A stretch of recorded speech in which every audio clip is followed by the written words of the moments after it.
ఇకపోతే రాధాకృష్ణరాజు గారు మంచి నిర్ణయం తీసుకున్నారు. 4 పీజీ కోర్సులు స్టార్ట్ చేస్తున్నారు. దేశంలో 70 న్యాచురోపతి కాలేజీలు ఉంటే కేవలం 6 కాలేజీల్లో మాత్రమే ఎండి ఉంది.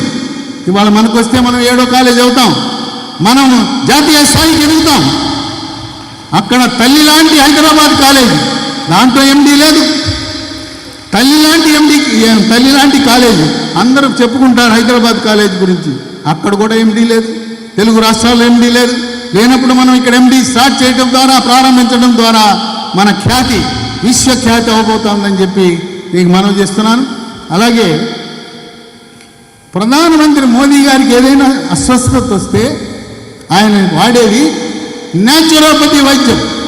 ఇవాళ మోడీ గారు 70 ఏళ్ళ వయసులో ఆయన ప్రపంచాన్ని జయిస్తున్నారంటే రహస్యము యోగా, ప్రాణాయామము, ధ్యానము, న్యాచురోపతి అని గమనించండి. చంద్రబాబు నాయుడు గారు ఆయనతో సన్నిహితంగా 15 సంవత్సరాలు పనిచేశాను, కలిసి ఉన్నాం. ఆయన రహస్యం నేను చూశాను. రోజు 1 గంట వ్యాయామం, తినేవన్నీ కూడా. ఒక ఆయన వచ్చి, ఏంటి మీ బాస్ అన్ని ఆకులు అలాలు తింటున్నాడు అన్నాడు. ఆకులు తింటున్నాడు ఏంటి మీ బాస్ అన్నాడు.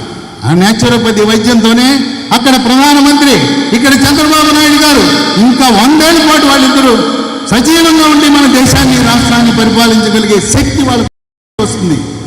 అది న్యాచురోపతి యొక్క గొప్పతనం. ఈ మధ్య ప్రధానమంత్రి మోదీ గారికి ఒక ఆలోచన వచ్చింది. మనం యూనివర్సిటీ అంటే 15 ఏళ్ళు ఉన్న తర్వాత యూనివర్సిటీ ఎందుకు పెట్టాలి? మొదటి సంవత్సరంలోనే కొన్ని ప్రత్యేకతలు సంతరించుకున్న కాలేజీలను డీమ్డ్ యూనివర్సిటీ హోదా ఇవ్వచ్చు కదా అనే ఆలోచన వచ్చి యూజీసీ వాళ్ళకి చెప్పారు. అట్లాంటి కాలేజీలకు ఇచ్చేయండి. ఈ కాలేజీకి గ్రామీణ ప్రాంతంలో ఉన్న కాలేజీ, సముద్ర తీరాన ఉన్న కాలేజీ, మత్స్యకారులు ఎక్కువగా నివసించే ప్రాంతంలో ఉన్న కాలేజీ, మనకు అన్ని అర్హతలు ఉన్నాయి. డీమ్డ్ యూనివర్సిటీగా దాన్ని డిస్టింక్ట్ యూనివర్సిటీ అంటారు. ఆ డిస్టింక్ట్ యూనివర్సిటీ కేటగిరీ కింద పెట్టుకుంటే మనదొక ఆయుష్ యూనివర్సిటీగా కూడా వర్ధిల్లుతుంది. ఆయుష్ యూనివర్సిటీ అయితే ఇక యూనివర్సిటీల చుట్టూ మనం చక్కర్లు కొట్టాల్సిన అవసరం లేదు. మన కోర్సు, మన సిలబస్ మనమే పెట్టుకోవచ్చు. మహేష్ గారు దాన్ని కూడా ఆలోచన చేయండి. డిస్టింక్ట్ యూనివర్సిటీ అనేది కొత్తగా ప్రధానమంత్రి మోదీ ప్రవేశపెట్టిన పథకం. దాని కింద మనం దరఖాస్తు పెట్టుకుంటే ఒక డీమ్డ్ యూనివర్సిటీ కింద వారి ఆలోచన పంచుకున్నారు. ముందు న్యాచురోపతి, నెక్స్ట్ ఆయుర్వేద, తర్వాత హోమియోపతి, అవన్నీ అయిపోయిన తర్వాత అన్నీ బాగుంటే నెక్స్ట్ మెడికల్ కాలేజ్. అది ఆయన యొక్క సంకల్పం. ఆ దిశలో అడుగులు వేయబోతున్నారు. తర్వాత కామినేని శ్రీనివాస్ గారు, అప్పట్లో కేంద్ర ప్రభుత్వం ఒక central research institute of naturopathy yoga అని వచ్చింది. దాన్ని మనం పట్టుకురావాలి ఆంధ్రప్రదేశ్కి. వారు వెంకయ్యనాయుడు గారు సహాయం తీసుకునేప్పుడు ఉపరాష్ట్రపతిగా ఉంటే ఆయన ఢిల్లీకి వెళ్ళి అది మాకు కావాలని చెప్పి గోవాలో ఉండే ఆయుష్ మంత్రిని పట్టుకుని మనకు తీసుకొచ్చారు.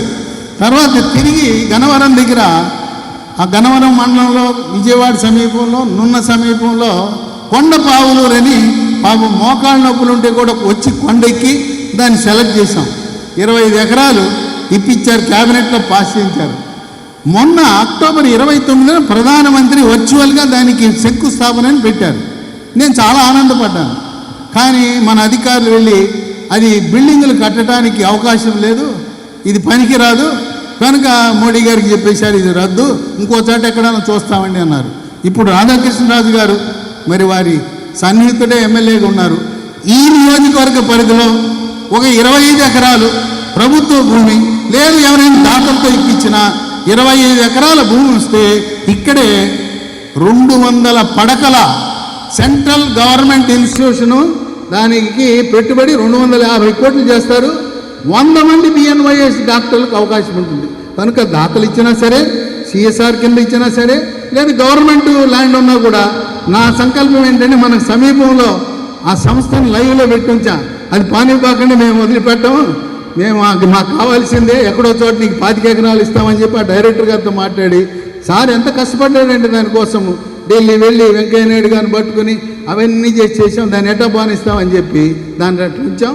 మీరు దాన్ని ఆలోచన చేస్తే ఆ central research institute of naturopathy and yoga అది రావాలి. అలాగే ఈ విద్యా సంవత్సరంలో వైజాగ్లో విమ్స్ హాస్పిటల్ డైరీ ఫామ్ దగ్గర హాస్పిటల్ అంతా కట్టించింది డాక్టర్ కామినేని శ్రీనివాస్ గారే, సూపర్ స్పెషాలిటీ హాస్పిటల్. ఆ ప్రాంగణంలో ఒక కొత్త గవర్నమెంట్ న్యాచురోపతి కాలేజీ హాస్పిటల్ రాబోతుంది. హాస్పిటల్కి అడ్వర్టైజ్మెంట్ వస్తుంది, మీరు అందరూ కూడా అప్లై చేసుకోవడానికి అర్హులే. అక్కడ ఆ హాస్పిటల్లో దాదాపు ఒక 100 పోస్టులు, teaching, non teaching, hospital, college అన్నింటిలో కూడా పోస్టులు ఉంటాయి. దానికి అప్లై చేసుకోవచ్చు. ఆ విధంగా ఇంకోటి ఏంటంటే, ఆనాడు 19 నుంచి 24 వరకు ఏం పాలన జరిగిందో నేను చెప్పాల్సిన అవసరం లేదు. ఆయనకి ఏం బుర్ర పనిచేయదు. ఆ పక్క రాష్ట్రం తెలంగాణ రాష్ట్రంలో మోడీ గారు ఇచ్చిన నిధులు ఇస్తానంటే నిధులు ఇవ్వడానికి లేదు.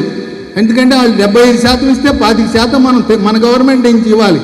అన్ని బట్టలు నొక్కేసాను, నా డబ్బు అయిపోయింది, ఏమి లేదయా, ఏమొద్దు గవర్నమెంట్ సెంట్రల్ గవర్నమెంట్ డబ్బు వద్దు, ఏమొద్దని చెప్పి అక్కడి నుంచి వచ్చే డబ్బు తీసుకోకుండా ఆ నేషనల్ హెల్త్ మిషన్ అనే దగ్గర డబ్బులు ఉన్నాయి. వాళ్ళు 30 పావలా ఇస్తారు సెంట్రల్ గవర్నమెంట్, పావలా మనం పెట్టాలి. పావలా పెట్టడానికి లేక అవన్నీ తిరస్కరించి అసలు ఎక్కడ కూడా ఆయుష్ డాక్టర్ల నియామకం జరగల. పక్క రాష్ట్రంలో అన్నీ జరిగినాయి. ఇప్పుడు అది దాన్ని ముఖ్యమంత్రి గారితో ప్రస్తావించి నేషనల్ హెల్త్ మిషన్ కింద ఉండే పోస్టులు ఉన్నాయి. మన రాష్ట్రానికి దాదాపు ఆయుష్ డాక్టర్లన్నీ కలిపి 1000 వస్తాయి. మనకు 100-150 పోస్టులు మన న్యాచురోపతి వాళ్ళకు కూడా వచ్చే అవకాశం ఉంది.